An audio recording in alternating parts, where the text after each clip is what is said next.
नमस्कार दोस्तों, ज्ञान फेयर में आप सभी का स्वागत है।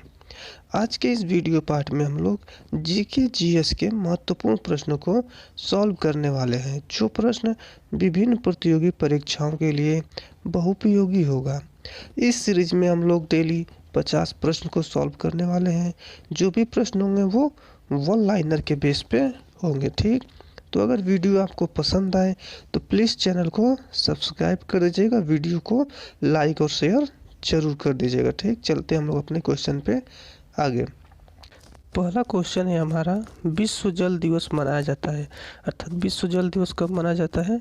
तो 22 मार्च को मनाया जाता है। विश्व जल 22 मार्च को, ध्यान रखिएगा, ठीक। 22 मार्च को विश्व जल दिवस, ठीक। दूसरा क्वेश्चन हमारा, क्षोभ मंडल की मोटाई बढ़ती है। अर्थात क्षोभ मंडल की मोटाई कब बढ़ती है? तो गर्मी में बढ़ती है। क्षोभ मंडल की मोटाई कब? गर्मी में क्षोभ मंडल की मोटाई बढ़ जाती है, ठीक। तीसरा क्वेश्चन हमारा, वायुमंडल में सर्वाधिक मात्रा में विद्यमान सक्रिय गैस है। अर्थात वायुमंडल में सबसे ज़्यादा विद्यमान कौन सी गैस है? तो आर्गन गैस है वायुमंडल में सबसे ज़्यादा विद्यमान। अक्रिय गैस यहाँ पे होगा। अक्रिय गैस कौन सा है? तो वो आर्गन है, ठीक। चौथा नंबर क्वेश्चन आपका, क्षोभ मंडल की धरातल से ऊंचाई हो है। अर्थात क्षोभ मंडल की जो ऊंचाई वो धरातल से कितनी है? तो 14 किलोमीटर की ऊंचाई है क्षोभ मंडल की धरातल से, ठीक। पांचवा नंबर क्वेश्चन आपका, संचार उपग्रह स्थित है। अर्थात संचार उपग्रह किस मंडल में स्थित है? तो संचार मंडल आपका आयनन मंडल में स्थित है। किस मंडल में? आयन मंडल में स्थित है संचार उपग्रह। कहाँ रखे जाते हैं? आयन मंडल में अवस्थित किए जाते हैं, ठीक। छठा नंबर क्वेश्चन आपको, रोटी की डलिया कहा जाता है। अर्थात रोटी की डलिया किस देश को कहते हैं? तो वो यूक्रेन को कहते हैं रोटी की डलिया। किसको? यूक्रेन को रोटी की डलिया कहा जाता है, ठीक। सातवां नंबर क्वेश्चन है, भारत का दक्षिणतम द्वीप है। अर्थात भारत का सबसे दक्षिणतम द्वीप कौन सा है? तो ग्रेट निकोबार है। भारत का सबसे दक्षिणतम द्वीप ग्रेट निकोबार, ठीक। आठवां क्वेश्चन है आपका, कालाहारी मरुस्थल स्थित है। तो कालाहारी मरुस्थल कहाँ स्थित है? तो दक्षिण पश्चिम अफ्रीका में स्थित है। कालाहारी मरुस्थल दक्षिण पश्चिम अफ्रीका में, ठीक। नवा क्वेश्चन आपसे पूछ रहा है कि विश्व की सबसे चौड़ी जल संधि है। तो विश्व की सबसे चौड़ी जल संधि अगर पूछे तो वो आपकी डेविस जल संधि है। विश्व की सबसे चौड़ी जल संधि डेविस जल संधि, ठीक। 10वां नंबर क्वेश्चन आपसे कह रहा है, समुद्री जल की औसत लवणता है। अर्थात जो समुद्री जल है उसकी औसतन जो लवणता होती है कितनी होती है? तो औसतन 35% उसकी लवणता होती है। समुद्री जल की कितनी? 35% लवणता होती है, ठीक। 11 नंबर क्वेश्चन है आपका, विश्व में सबसे ऊंचा ज्वार आता है। अर्थात विश्व में सबसे ऊंचा ज्वार कहाँ आता है? तो फंडी की खाड़ी में सबसे ऊंचा ज्वार आता है। फंडी की खाड़ी में, पूरे विश्व में सबसे ऊंचा ज्वार फंडी की खाड़ी में आता है, ठीक। 12 नंबर क्वेश्चन आपका, मर्रे डार्लिंग नदी बहती है। अर्थात जो मर्रे डार्लिंग नदी है वो किस देश में बहती है? तो वो ऑस्ट्रेलिया में बहती है। मर्रे डार्लिंग नदी ऑस्ट्रेलिया में, ठीक। 13 नंबर क्वेश्चन है आपका, डंकन पास स्थित है। तो डंकन पास कहाँ स्थित है? तो दक्षिण अंडमान तथा छोटा अंडमान के बीच। कहाँ? दक्षिण अंडमान तथा छोटा अंडमान के बीच है आपका डंकन पास। दक्षिण अंडमान और छोटा अंडमान के बीच आपका डंकन पास स्थित है, ठीक। 14 नंबर क्वेश्चन है आपका कि भारत स्थित है। तो भारत कहाँ स्थित है आपका? तो उत्तरी पूर्वी गोलार्ध में स्थित है। भारत उत्तरी पूर्वी गोलार्ध में। अर्थात अगर आप गोलार्ध देखेंगे तो ग्लोब में देखेंगे तो उत्तरी पूर्वी गोलार्ध में आपको भारत देखने को मिलेगा, ठीक। 15 नंबर क्वेश्चन आपका, तुलबुल परियोजना संबंधित है। तो तुलबुल परियोजना किससे संबंधित है? अर्थात कहाँ है तुलबुल परियोजना? तो तुलबुल परियोजना झेलम नदी पर है। किस नदी पर है? झेलम नदी पर तुलबुल परियोजना, ठीक। 16 नंबर क्वेश्चन आपका, एशिया का बंजर भूमि है। अर्थात एशिया का जो बंजर भूमि है वो कौन सी भूमि है? तो थार का मरुस्थल जो है एशिया की बंजर भूमि कहलाती है। थार का मरुस्थल, ठीक। तो यह पूछ दिया आपसे, एशिया की बंजर भूमि कहलाती है या फिर एशिया की बंजर भूमि है? तो वो थार मरुस्थल है, ठीक। 17 नंबर क्वेश्चन है, सहारा मरुस्थल स्थित है। तो सहारा मरुस्थल कहाँ स्थित है? तो उत्तरी अफ्रीका में स्थित है। सहारा मरुस्थल कहाँ?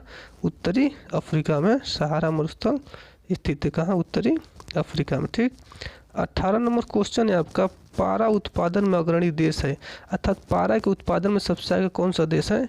तो वो स्पेन है। पारा के उत्पादन में सबसे आगे स्पेन, ठीक। 19 नंबर क्वेश्चन पूछ रहे हैं आपका, सर्वाधिक प्रवासी जनसंख्या वाली पाई जाती है। अर्थात सबसे ज़्यादा प्रवासी जनसंख्या कहाँ पाई जाती है? तो अमेरिका तथा कनाडा में सबसे ज़्यादा प्रवासी जनसंख्या पाई जाती है, अमेरिका तथा कनाडा में। ठीक। 20 नंबर क्वेश्चन आपका, जकार्ता का प्राचीनतम नाम है। अर्थात जकार्ता का प्राचीन नाम तो पुराना नाम क्या था? वो बटाविया था। जकार्ता का पुराना या फिर प्राचीन नाम बटाविया क्या था? बटाविया था। ठीक। 21 नंबर क्वेश्चन आपका, गंधक उत्पादन में अग्रणी देश है। अर्थात गंधक के उत्पादन में सबसे आगे कौन सा देश है? तो वो यूएसए है। गंधक के उत्पादन में सबसे आगे यूएसए। ठीक।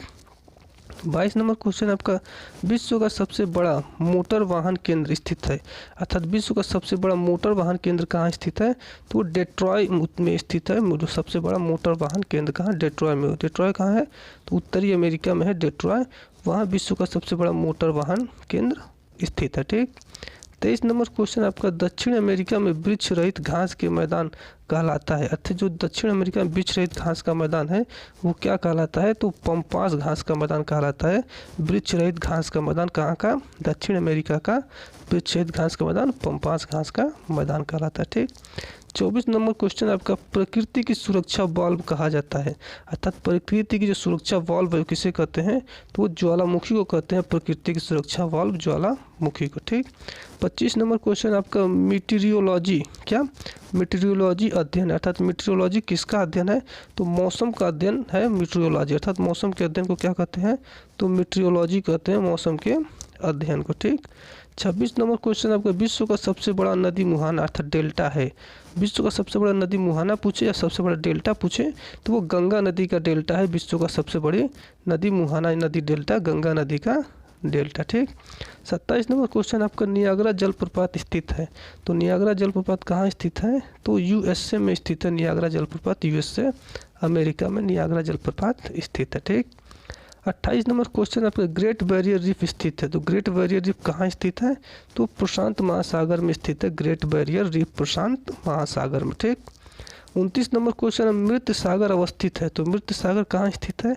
तो जॉर्डन एवं इजराइल के बीच स्थित है। मृत सागर जॉर्डन एवं इजराइल के बीच। ठीक। 30 नंबर क्वेश्चन आपका, सिटी ऑफ गोल्डन गेट क्या? सिटी ऑफ गोल्डन गेट कहा जाता है। अर्थात सिटी ऑफ गोल्डन गेट किसे कहते हैं? तो सैन फ्रांसिस्को नगर को कहते हैं सिटी ऑफ गोल्डन गेट। किसको? सैन फ्रांसिस्को नगर को कहते हैं gate, city of golden gate. ठीक। 31 नंबर क्वेश्चन है, एशिया का क्षेत्रफल है। तो एशिया का क्षेत्रफल लगभग 44 मिलियन वर्ग किलोमीटर है। कितना? लगभग 44 मिलियन वर्ग किलोमीटर है एशिया का क्षेत्रफल। ठीक।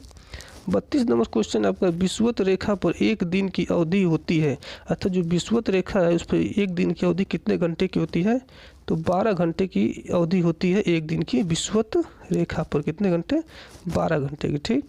33 नंबर क्वेश्चन आपका, पृथ्वी एक घंटे में घूमती है। तो पृथ्वी एक घंटे में कितने देशांतर घूमती है? तो पृथ्वी एक घंटे में 15 देशांतर घूमती है। कितना? 15 देशांतर घूमती है पृथ्वी एक घंटे में। ठीक है, आप लोग बिल्कुल याद रखिएगा। 34 नंबर क्वेश्चन है, पृथ्वी की आयु का आकलन किया जाता है। तो पृथ्वी की आयु का आकलन कैसे किया जाता है? तो यूरेनियम डेटिंग द्वारा पृथ्वी की आयु का आकलन किया जाता है। यूरेनियम डेटिंग द्वारा। किसके द्वारा? यूरेनियम डेटिंग द्वारा पृथ्वी की आयु का आकलन किया जाता है। ठीक। 35 नंबर क्वेश्चन आपको, चीन की स्थलीय सीमा लगती है। अर्थात चीन की स्थलीय सीमा कितने देशों से लगती है? तो 14 देशों से लगती है चीन की स्थलीय सीमा, 14 देशों से। ठीक। 36 नंबर क्वेश्चन आपका, रेडियो तरंगे परावर्तित होती है। तो रेडियो तरंगे कहाँ परावर्तित होती है? तो आयन मंडल में से परावर्तित होती है रेडियो तरंगे, आयन मंडल से। ठीक। 37 नंबर क्वेश्चन है, यूरेनियम उत्पादन में अग्रणी देश है। अर्थात यूरेनियम के उत्पादन में सबसे आगे कौन सा देश है? तो वो कनाडा है। यूरेनियम के उत्पादन में सबसे आगे कनाडा। ठीक। 38 नंबर क्वेश्चन आपका, ज्वार सबसे ऊंचा कब होता है? अर्थात जो ज्वार है वो सबसे ऊंचाई पर कब उठ के जाता है? तो जब सूर्य, चंद्रमा और पृथ्वी एक सीधी रेखा में होती है। अर्थात जब सूर्य, चंद्रमा और पृथ्वी तीनों एक सीधी रेखा में हो जाता है तो ज्वार सबसे ऊपर उठ के जाता है। ठीक। 39 नंबर क्वेश्चन है, सबसे कम तीव्रता से चलने वाला ग्रह है। अर्थात सबसे कम तीव्रता अर्थात धीरे मोशन में चलने वाला ग्रह कौन सा है? तो वो शनि ग्रह है। सबसे कम तीव्रता में चलने वाला ग्रह कौन? शनि ग्रह। ठीक। अगला क्वेश्चन 40 नंबर हमारा है, बहिर्मंडल में किस गैस की प्रधानता होती है? अर्थात जो बहिर्मंडल है उसमें किस गैस की प्रधानता देखने को मिलती है? तो उसमें हाइड्रोजन एवं हीलियम गैस की प्रधानता देखने को मिलती है। बहिर्मंडल में हाइड्रोजन एवं हीलियम गैस की। ठीक। 41 नंबर क्वेश्चन पूछ रहा है कि टोडा क्या है, टोडा कहाँ की जनजाति है, टोडा कहाँ की जनजाति पूछ रहा है। तो टोडा आपकी नीलगिरी पहाड़ी की जनजाति है, टोडा नीलगिरी पहाड़ी की। ठीक। 42 नंबर क्वेश्चन है आपका, सर्वाधिक जनजाति पाई जाती है, अर्थात सबसे ज़्यादा जनजाति कहाँ पाई जाती है। तो मध्य प्रदेश में सबसे ज़्यादा जनजाति पाई जाती है, मध्य प्रदेश में। ठीक। 43 नंबर क्वेश्चन आपका, पूर्वी तट कहलाता है। तो पूर्वी तट को क्या कहते हैं हम लोग, पूर्वी तट को कोरोमंडल तट कहते हैं। क्या कहते हैं, कोरोमंडल तट कहते हैं पूर्वी तट को। ठीक। 44 नंबर क्वेश्चन हमारा, कोयला पाया जाता है। तो कोयला कहाँ पाया जाता है, तो अवसादी चट्टानों में पाया जाता है कोयला। किस चट्टान में, अवसादी चट्टानों में कोयला पाया जाता है। ठीक। 45 नंबर क्वेश्चन हमारे, जस्ता उत्पादन में अग्रणी देश है, अर्थात जस्ता के उत्पादन में सबसे आगे कौन सा देश है। तो कनाडा है, जस्ता के उत्पादन में सबसे आगे कनाडा। ठीक। 46 नंबर क्वेश्चन है, पेट्रोलियम पाया जाता है। तो पेट्रोलियम कहाँ से पाया जाता है, तो पेट्रोलियम भी हमारी अवसादी चट्टानों में ही पाया जाता है। कहाँ पे, अवसादी चट्टानों में पेट्रोलियम पाया जाता है। ठीक। 47 नंबर क्वेश्चन हमारा, एस्चुअरी का निर्माण करता है। तो एस्चुअरी का निर्माण कौन सी नदी करती है, तो एस्चुअरी का निर्माण नर्मदा एवं ताप्ती नदी करती है। कौन, नर्मदा और ताप्ती दो नदियाँ हैं जो एस्चुअरी का निर्माण करती हैं। ठीक। 48 नंबर क्वेश्चन आपका, घाटशिला प्रसिद्ध है, अर्थात घाटशिला किसके लिए प्रसिद्ध है, तो वो तांबा के लिए प्रसिद्ध है। घाटशिला किसके लिए, तांबा के लिए घाटशिला प्रसिद्ध है। ठीक। 49 नंबर क्वेश्चन आपका, किस चट्टान में जीवाश्म नहीं मिलता है, अर्थात ऐसी कौन सी चट्टान है जिसमें जीवाश्म नहीं मिलता है। तो वो आग्नेय व रूपांतरित चट्टान है जिसमें जीवाश्म नहीं मिलता है, आग्नेय एवं रूपांतरित। ठीक। 50 नंबर क्वेश्चन है आपका, बैलाडीला लौह अयस्क खान है, अर्थात बैलाडीला लौह अयस्क किस देश की खान है, किस राज्य की खान है। तो वो छत्तीसगढ़ में है, बैलाडीला लौह अयस्क छत्तीसगढ़ की खान है। बैलाडीला लौह अयस्क खान कहाँ की, छत्तीसगढ़ की। ठीक। 51 नंबर क्वेश्चन आपका, भारत की प्रमुख खाद्य फसल है, अर्थात भारत की सबसे प्रमुख खाद्य फसल कौन सा है, खाने वाली फसल कौन सा है। तो चावल, भारत वर्ग के लोग सबसे ज़्यादा चावल को पसंद करते हैं, तो प्रमुख खाद्य फसल है चावल। ठीक। 52 नंबर क्वेश्चन है, पृथ्वी पर मरुभूमि होने की सर्वाधिक संभावना होता है, अर्थात पृथ्वी पर मरुभूमि होने की सर्वाधिक संभावना कब, कहाँ, किस जगह पे होता है। तो 23 अक्षांश के आसपास, किसके, 23 अक्षांश के आसपास मरुभूमि होने की संभावना सबसे ज़्यादा होती है, 23 अक्षांश के आसपास। ठीक। तो इस तरीके से हमने 50 से लेकर 52 तक क्वेश्चन आपको कंप्लीट किए। डेली हमारा 50 का टारगेट रहता है, लेकिन हम 50 से ज़्यादा भी क्वेश्चन करने की कोशिश करते हैं और 50 से 52 तक क्वेश्चन कंप्लीट किए। हमारा यही लक्ष्य है कि जो भी क्वेश्चन रहे वो इम्पोर्टेंट क्वेश्चन रहे, और जो बार बार क्वेश्चन एग्जाम में पूछे जाते हैं वही क्वेश्चन तो हम लेके आते हैं। ये जो सीरीज़ है ये विषयवार सीरीज है। इससे पहले हम लोग जो सीरीज किए थे उसमें इतिहास के क्वेश्चन थे, अभी आपकी जियोग्राफी अर्थात भूगोल के क्वेश्चन चल रहे हैं। कुछ दिन बाद जैसे भूगोल खत्म होगा तो हम पॉलिटी के क्वेश्चन चलाएंगे, पॉलिटी के बाद हम लोग मतलब ऐसे ही पूरी जीके जीएस की जो भी टॉपिक है उसको हम लोग ख़त्म करते हुए आगे बढ़ेंगे।